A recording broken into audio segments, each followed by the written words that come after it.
Okay, so here we are again today with another episode of our We United Leader and Highlight podcast. I'm so excited today to talk to two people that I just love seeing their faces every time I get to see them. Paul Starr and Clarence Semple from Newark and Avnet Company. So with that, I will turn it over to you both to say hello.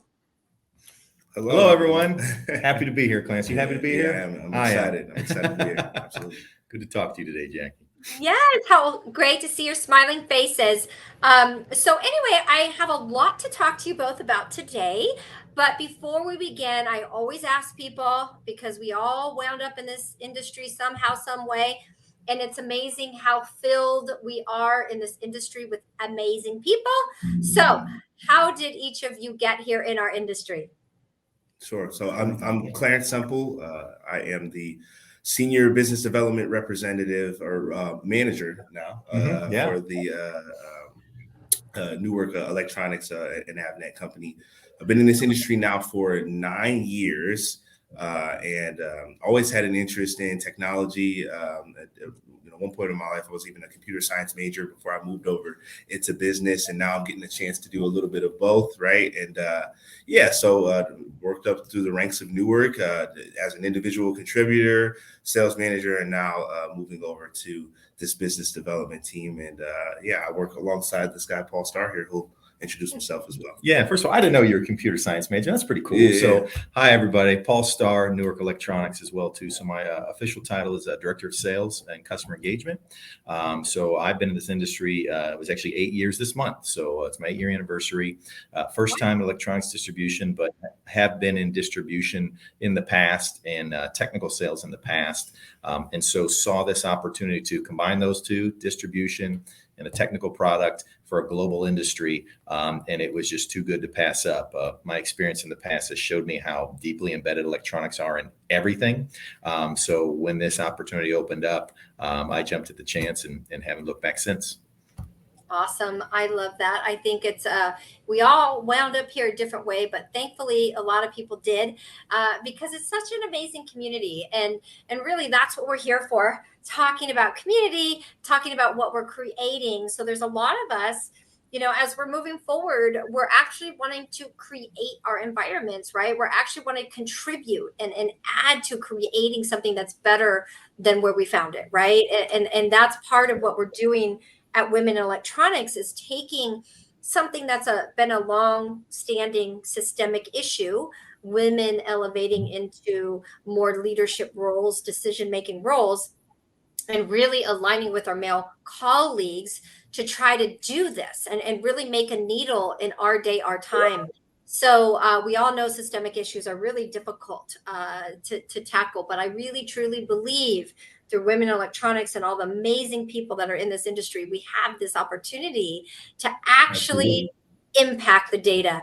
And it's right here looking at these two people on screen of how we can do this. And this is what this conversation is a little bit going to be about, is what can each person do where you are to impact the data and really make a meaningful difference, not just for yourself, but others around you. So I'm going to start with you, Paul, just talking about this concept of We United and what we've talked about for a really long time that now we're really implementing at We. So what does this concept of We United mean to you? Yeah, so We United is my opportunity to help is really how I look at it. So, several years ago, I joined Newark, as we know, and they internally had this program called the RISE program. And Jackie, at one point you had spoken to our organization through that program, and you set a call to action. You said, we need help with this collegiate recruiting program. And that was an opportunity for me to participate and really take action. So, growing up, if I had to kind of sum my childhood growing up, my mom would look at me and say, make yourself useful. That was kind of in the most kind, polite way. Make yourself useful, Paul, wherever I was at, whatever I was doing. And so I've kind of carried that throughout my life. And, when I have a corporate job like I do now, like, adults, we have a requirement to work and make money and have careers. It's important to have that career and take it seriously, but it's not enough for me personally just to have a job. Like if I have a vehicle, or if I find a vehicle to be able to make an impact on wherever I'm at for, 60 hours a week, which is this job, I'm going to take advantage of that. Right. So within the course of working in the electronics industry, you sounded the call, you presented this organization, you engineered this organization, you and Amy and Monica are the founding members of it, and you created an opportunity to participate and truly make a difference. So what we're doing is making a difference. I can see it every day. When I go to We United and I participate in these recruiting events, the conversations that we have with these young people are really support what is the ultimate mission, which is creating a more diverse, equitable, and inclusive environment for everybody in our industry, because it's huge. Like 800 billion, I think, is the total revenue of electronics distribution around the globe. Don't quote me on that. Someone's gonna have to Google that one, but that's what I believe it to be. And just little old Paul Starr and little old Clarence Semple, we can make an impact in that 800 billion gorilla.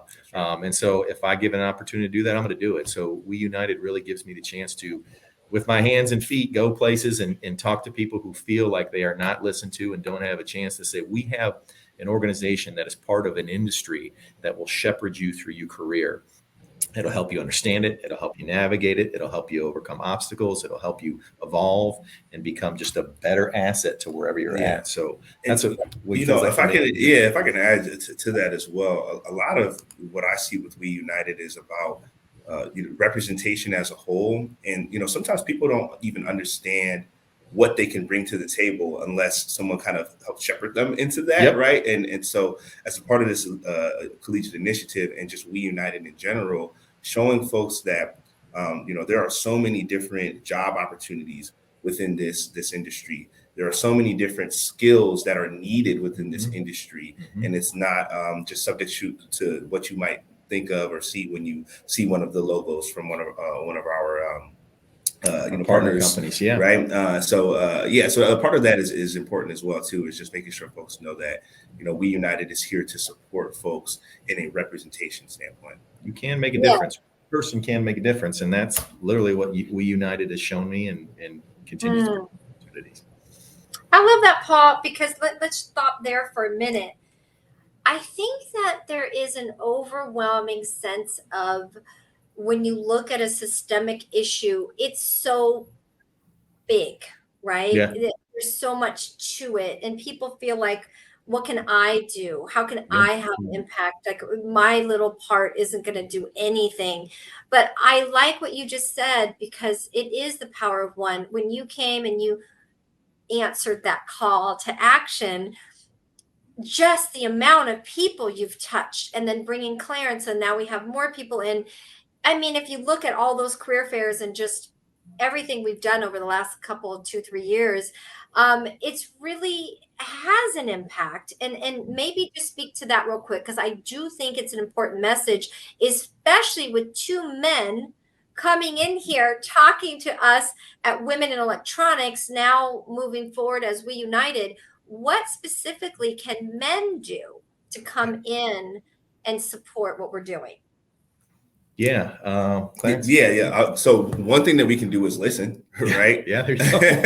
Is just come in and listen and understand, where women are coming from, or just, people of all different demographics, where they're coming from, and then what they can bring to the table with their particular skill sets, right? And so, I think that for a long period of time, what it looked like to be a leader, or what it looked like to be a person to make an impact, was representative of one demographic. Yep. And now we know that that's not the truth, and that there are people with all different types of skill sets, with different backgrounds, that can contribute to that. So, as a man, kind of just stepping in, listening, getting an understanding, for me personally, it educates me on all of the different things that people can bring to the table. And then I go out and I share that with other individuals, and I practice that in my own leadership as well, right? And bring that to the table. So so for me, the biggest thing as a man stepping in is to listen, and then to find my call to action within the different nuggets that I get out of that. Yeah, that's amazing. Oh, go on, Paul. I was going to say, I really look at it as if you can be part of the problem, and my demographic very much is. I can also be part of the solution, and I can bring other people along as well too who can be part of the solution. So you have a choice every day. You can wake up tomorrow and you can change. So if you're an individual who maybe has created some of those toxic environments, tomorrow's a new day. You can get up tomorrow and you can make a difference. Nothing is in your way from doing that. It takes you recognizing that we have a responsibility to represent everybody in corporate America. We have that. And I'm sure we'll talk about how diversity is good for the bottom line. That's something certainly I know we should talk about here. But when you bring those problems to the table, you have a choice. You can ignore them or you can provide a solution. You can work towards a solution. So if I can be part of the problem, I can certainly be part of the solution. And so I look at it that way. It's half glass full kind of approach to what we know to be a real issue, but not something that we should be afraid of.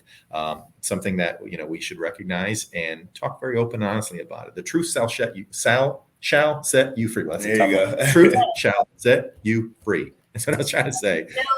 It's so true, Paul. And here's the thing is I appreciate the conversation very much because we want to open this platform, right? For men to come in and share their hurts, their pains, their misconceptions, their whatever. Everybody's got fear. Everybody's got doubts. This should be the place we can all openly talk about that and say, what are your fears in supporting something like this? I think just from my own perception, it could be wrong, right? Like I just listen, like you were saying, Clarence, to a lot of people and what they're saying.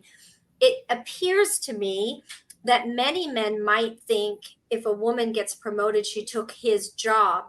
What we learned from the data is that women who advance into leadership roles expand the industry. So it should never be looked at as one or the other. It has to be looked at both because men bring certain superpowers to the table. Women, we bring our natural other superpowers. Really, ideally, the parity is together and filling each other's gaps, right? It's so essential for both at the table. And so you mentioned data. One of my favorite pieces of data is that when you have parity at the table, leadership table, your relative returns go up on average 19%. If that's not overwhelming data, but to turn it over to our male leaders who listen and think, oh, that's a woman's issue. That's not for me to get involved. That's not for me to worry about. If you are leading an organization and you care about your returns, this is one of the most critical ways of increasing your relative returns. But anyway, I'll just turn it over to one or both of you to comment if you'd like to. Yeah, I'd say you come for the profitability and you stay for the diversity, equity, inclusion is what that sounds like to me. So even those who don't believe in what we know to be the truth about a parity at the table, the profits are undeniable. So the real business leader is going to be the one who's going to want to say, well, why? Is it just magic? No, it's not magic. There's a real science and there's a real culture behind why those 19% gains are different when you have parity at the table. And if a leader takes the time to understand that and dig into that, the data and the science will go right back to that diversity as that common denominator between success and just lack of growth. Yeah. Yes.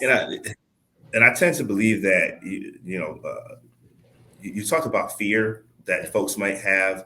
And, trying to find, ways to be relatable to someone maybe that doesn't look like them or doesn't act like them or doesn't come from where they come from.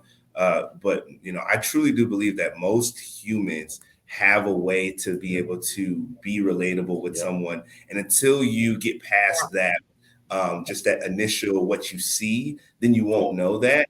And I believe that that's where that magic is not magic anymore, and that there's the science that's behind it, right? Common denominator. Yeah, it takes for two people to get together and talk about that in order for that to happen. So that's how you break down the fear, and then in addition to that, you got to have the people in the room, right? So you have to have the seats at the table. You have to hire, folks into leadership positions that have, traditionally not have been in leadership positions in the past. And then the conversations start to happen. And then all of a sudden it's like, although, you're a Black woman and an Indian man, that they find that commonality, right? There's something that's there that actually brings them together, and then ultimately that leads to that profit that you just described. You bring a little, I'll bring the rest, and then some days you bring a little and I'll bring the rest, kind of a thing. No, it's true. It's so true. So, okay, a lot of good points being made. I have to ask you the tough question, because here we are at Women Electronics and we talk about the tough. We're here for it. Let's go. Okay, here we go. And especially a lot of men that might be listening, and women are, listening, going, okay, what's the answer to this going to be? What is it that you do when behind the scenes as a man supporting something like Women in Electronics? I would imagine a lot of men don't understand that, or they might comment on that, or what does that look like? Because we don't see them coming in droves. We don't see a lot of men. Now we have certain leaders in our industry, like, Phil Gallagher, who supports our effort, who's, always been supportive. There are people like that out there for sure. We have our council members for sure, but it's the smaller percentage. So why is it that the two of you, you're dedicated, you're part of this, but how do you address those other men who might comment to you about your involvement with we? So, and it's funny. So I'll split this up into two sides there. So there's with the men that don't quite understand, why Paul and I would be a part of something like this, or don't even understand what the the end goal there is. For them, I say, hey, participate, right? Come see it for yourself. And then you'll start to understand why it is important for you to gain that larger perspective. I can describe the interactions that I've had and the things that I've learned working with so many amazing, powerful women and powerful leaders. But until you get in there yourself and start to, interject yourself into the we culture, or just in general within your own organizations, kind of breaking down the barriers and not keeping to the same groups, then you'll never really know, right? So that's always the direction that I take that conversation. But I'd also say to that as well is that, sometimes women come to me and they say, why are you involved? Right. And so, for me, that is, I think that if we are going to work together towards a common goal, that everyone needs to be a part of that, right? And so that's male, female, that's, any person of any different type of demographic, all of us have to be there together in order to drive the end goal, which is diversity and inclusion. Yes, I love that. Okay, go on, Paul. You were going to say something. No, I was just going to say, well said to my colleague, but really, I get a little bit confused looks on kind of what's your angle? Like, really, why are you doing that? You're volunteering your time to go and represent an organization that you have no connection to. Like, just look at you. You're not.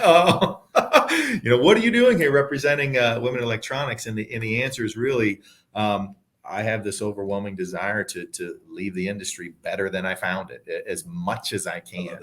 And I have 3 young daughters, so and I have 2 older sisters who pretty much raised me.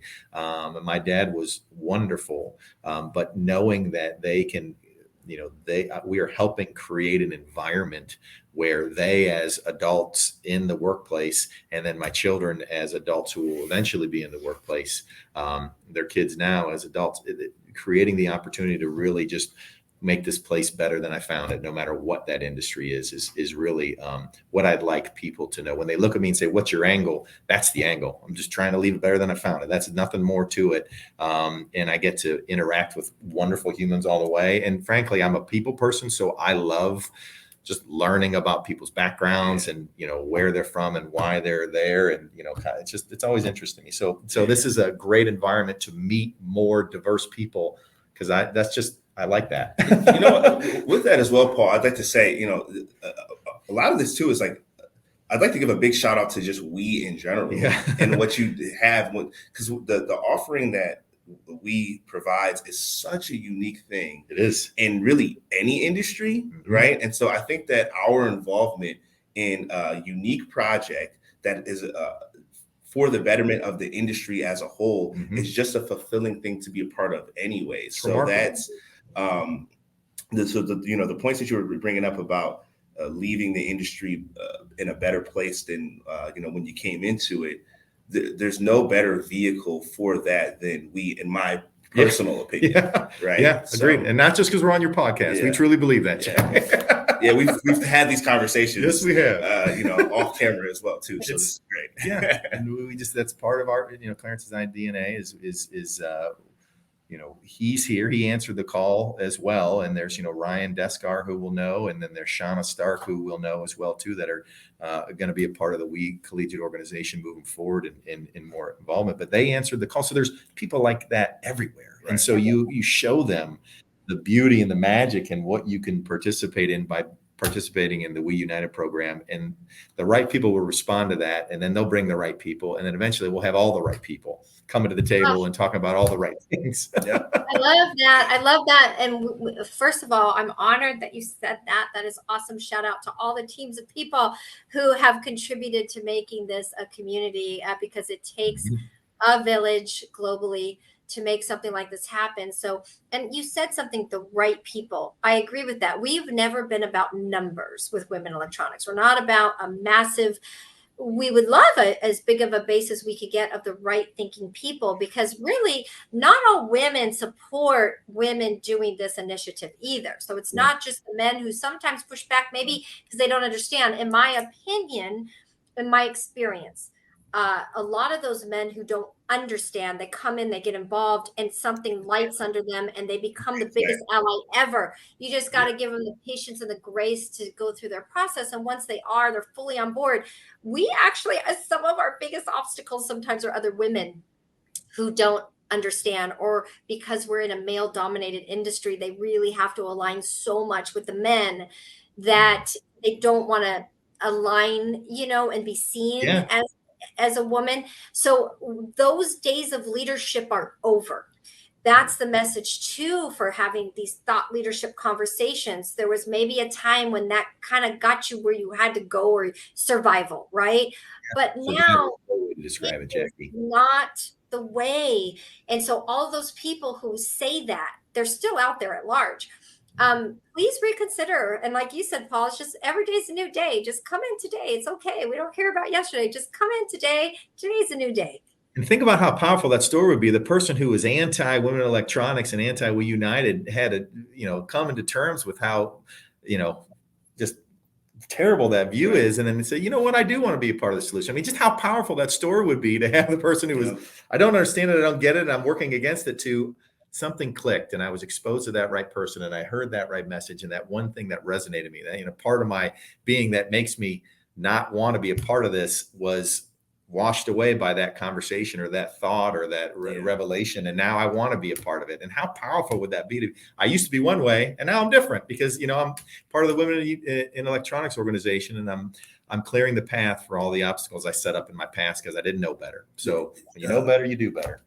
Jackie, I like to make a comment as well on what you just mentioned around, sometimes the women being apprehensive to, what the We mission is, and participating in things of that nature. That is something that I believe happens in all demographics of what you would either call like underrepresented people, especially when it comes to leadership. It becomes a thing where it's like, because there's been so many scars over the years, and maybe competition at a certain level, that they don't want to see even their own succeed, right? And so that's not unique to women. In my experience, that happens with all different demographics of people that have felt, we'll just say underrepresented as the best way to describe that. And so to have these cases where people were not wanting to participate beforehand, then they get in, they learn, that's the best case scenario, right? Because then they all understand why it's so important. And then that becomes the type of ally that you need in order to, make this a better environment. And right. And so that's how you create that right person. Not that it's about the numbers, but it's about having the right people at the table. Yeah, the right people. Right. And people with the right mentality. So, and I always say too, that patience and grace is needed more than anything when you're addressing systemic change. I look at people like Coretta Scott. If you look at the Martin Luther King Jr., they digitalized their whole program and all the resources, and they're doing a big tribute to her.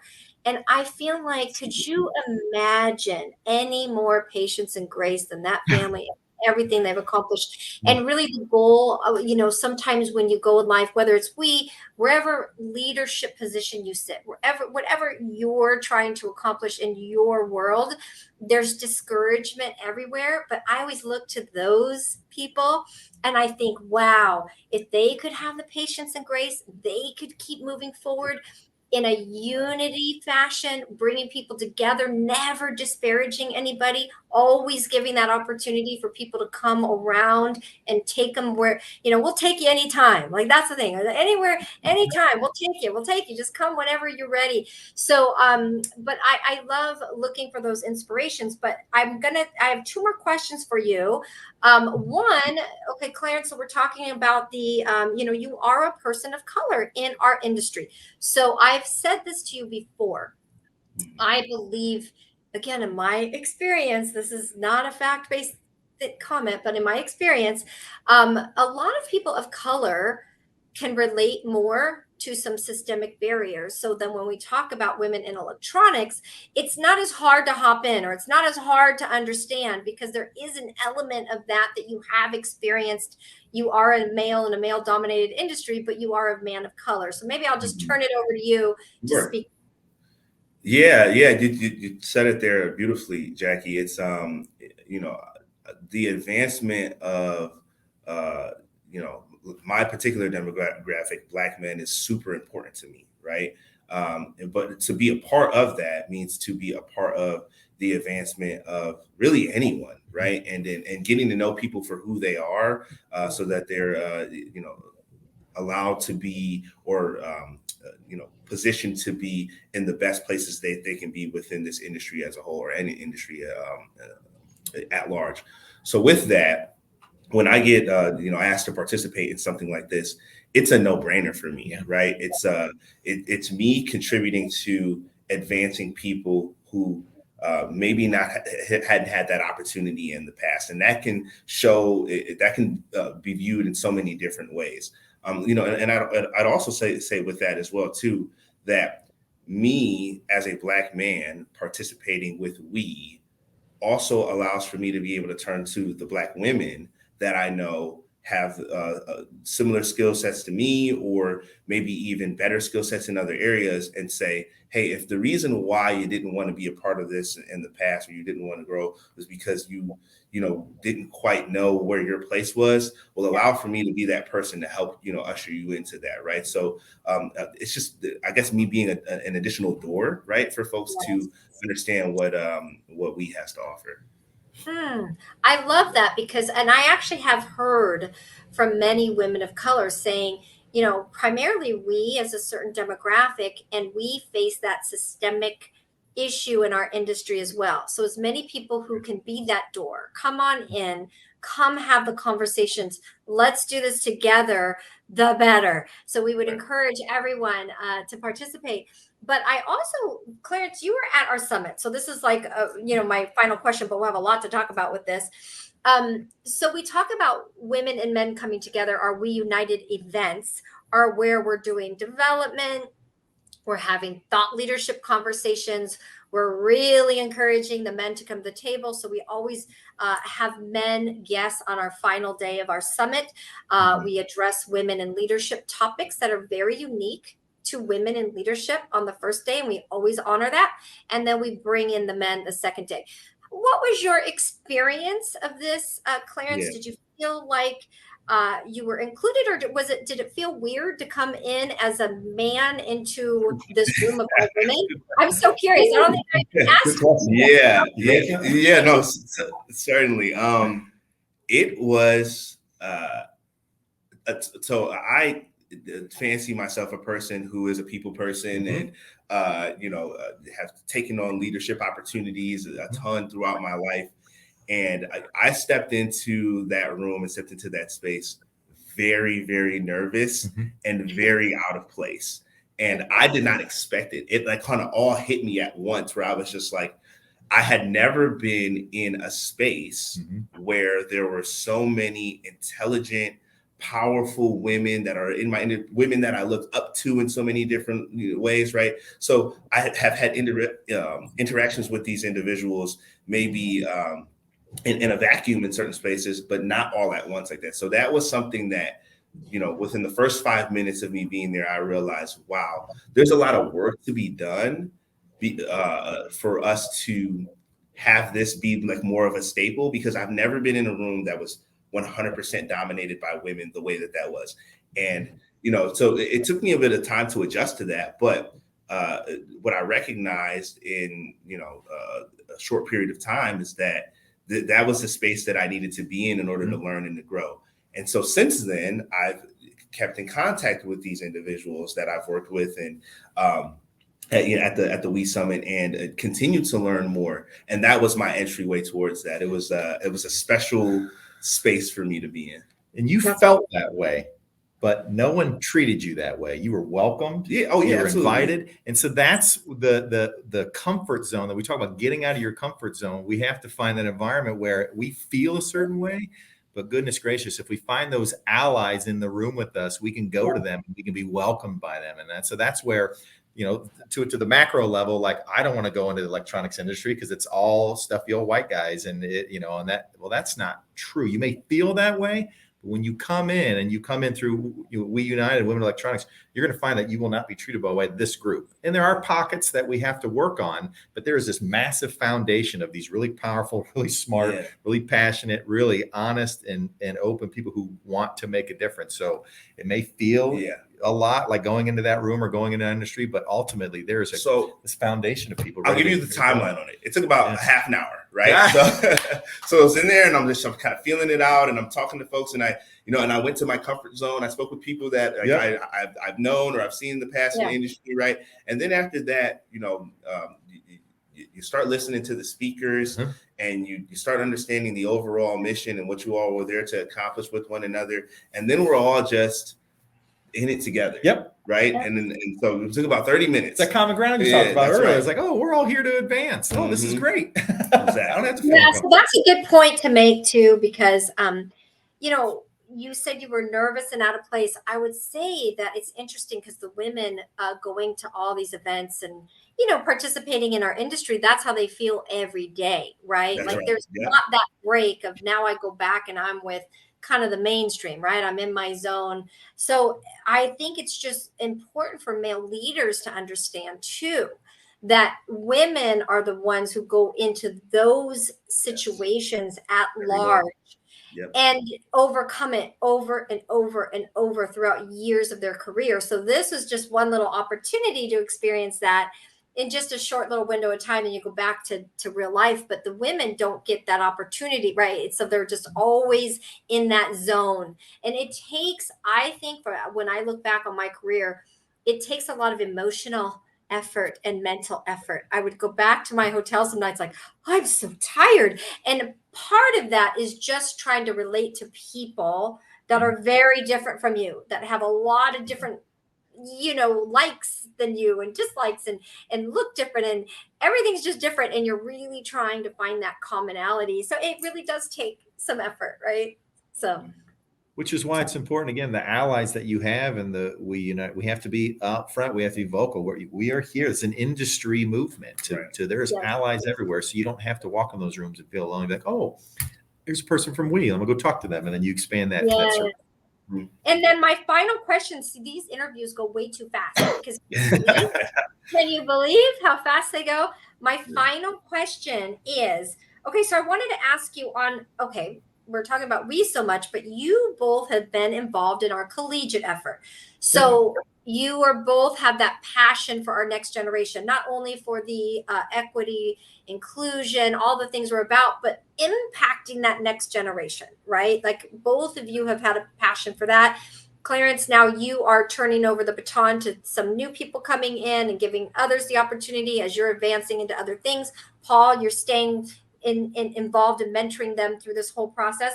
So first of all, we'll talk about our collegiate effort real quick, and talking about what you're seeing, what you're hearing from our youth as they're coming over to We United, and for people who don't understand or know about our collegiate, I'll just turn it over to you to explain what it is, what we're doing, what we're trying to accomplish, and then what are you hearing from our youth? Okay, there you go. You're on. Yeah, I can explain it, and I'll speak to the. Yeah. So, the We United mission is very clear and very direct. We want to recruit the next generation of young and diverse talent into our industry because we know from a data standpoint, that means profit. So, all we are in a business and we are in for-profit businesses. So the bringing that talent in will be good for our industry to be sustainable for many, many years to come. So that's the one reason. But the most important reason is that we can build a sustainable business and sustainable companies and sustainable teams and sustainable individuals by making sure that we have a focus on the diversity and equity inclusion that allows everyone to have a place at the table. When you feel isolated and when you feel like you're the only one, it is not good. Right. So that feeling of loneliness shouldn't exist in your personal life, and it shouldn't exist in your professional life, because you are not alone. There are people out there who are on the same wavelength as you, with the same mission in their heart, and the mission that was imbued to them growing up is that we have a responsibility to shepherd the people in our care, and to love our neighbors, and to be kind to everyone we meet, and really bringing that talent and showing that talent that we are an industry, and it can be intimidating, but there are groups and there are teams and there are companies and there are cultures that are readily available for you to come in, where you can feel welcomed, you can bring your talents, and you don't have to feel like you are alone because you are diverse. You don't look like me. That should be nothing to you. That's what you may feel about the industry, but we are here to say that is not the case. There is diversity and there's equity and there's inclusion, and we want to bring you into our industry and show you that it's a real thing, and give you a place to use your talents to be able to make this industry and your career, and then your family, and then your kids have a better hold on life and have a better shot at everything that they have in their dreams, through just coming in and being a part of an organization that will really give you an opportunity to showcase your talents without having to worry about some of those difficult work environments or unequitable places that are common, but we're trying to make them less common every single day with what we're doing. Yeah.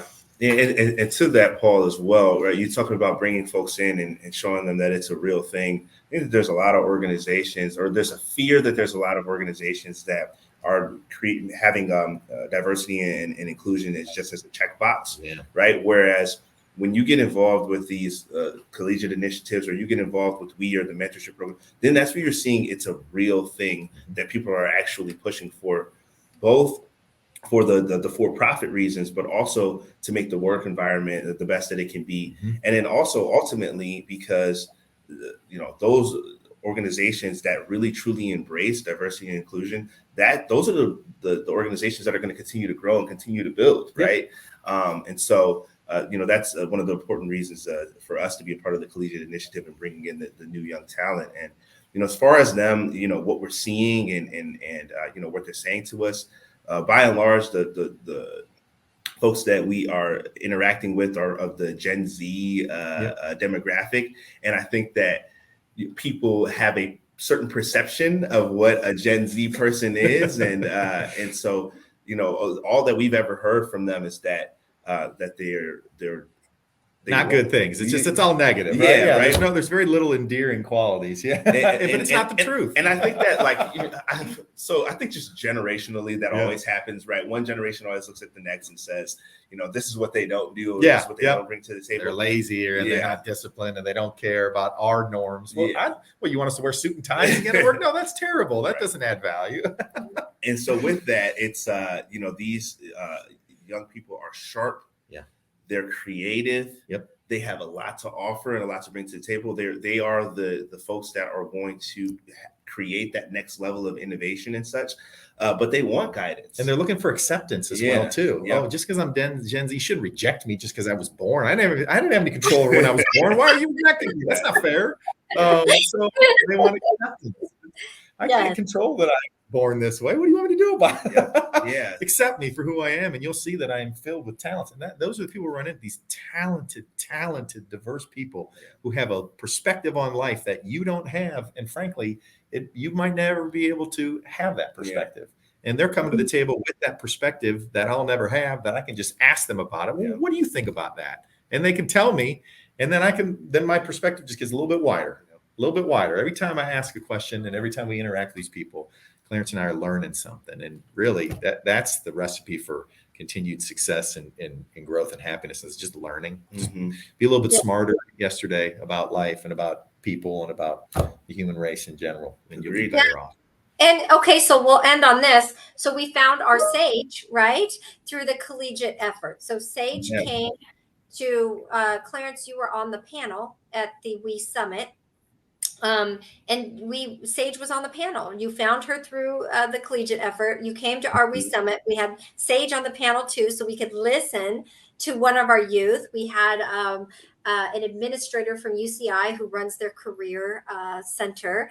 And we just had a great panel, I thought, discussion. So final takeaways as we're concluding this podcast, what was your takeaway from that session and from what, in general, from hearing from our youth? Yeah. So my biggest takeaway is, if you're a leader and you are or a hiring manager, to make sure that you are really listening and considering all different types of people coming into different roles, and a lot of that's going to look like our youth, right? That are just coming into the workforce because of the unique talents that they bring to the table. I truly believe that this next generation that's coming up is the best innovators. I mean, they just kind of see the world in a different way than I ever have. And so that is a value to your organization. So, the biggest thing for me from that is that if you have an opportunity to bring someone in, a young person that has a diverse way of looking at the world, that you should strongly consider that person. Yes, and don't worry about them. My experience too is that they are willing to work hard. If I look at our Sage, she is a hard worker. She's enthusiastic. She's motivated. She's passionate. I think that there's a misconception that people are lazy. Like I think you mentioned before, they don't want to put in the hours. It's actually not true. What I do find is there's a correction happening. So if we look at, people in a certain demographic, I think the value is just work hard at all costs, right? To the detriment of your family, to the detriment of your life, whatever it might be. And I think that this rising generation, they really have a passion for life, a zest for life, and a desire to create meaning in their life. So they want to work hard, but they want it to be meaningful, but they want their personal life as well. Right. Yeah. So, with that, Jackie, it's like me being a part of this is exactly that, right? Where I'm getting to contribute to something that's meaningful to me, and I'm getting to go out to these colleges and interact with people. That's fulfilling for me, for my life, right? This is something that I would do just in my free time anyway, right? So for me to do that and also couple it with work, right, and with my goals and my metrics at work, that's where you're able to bridge the gap between that like work-life balance, where really like some of it can be done at the same time. Yes. Right. We have the saying here. I'm sorry. Go ahead. So we have a saying here at work, and it's, the work is going to be hard, but it doesn't have to be terrible. You don't have to hate your job. The work's still going to be hard. The work's hard. It's easy. It doesn't matter.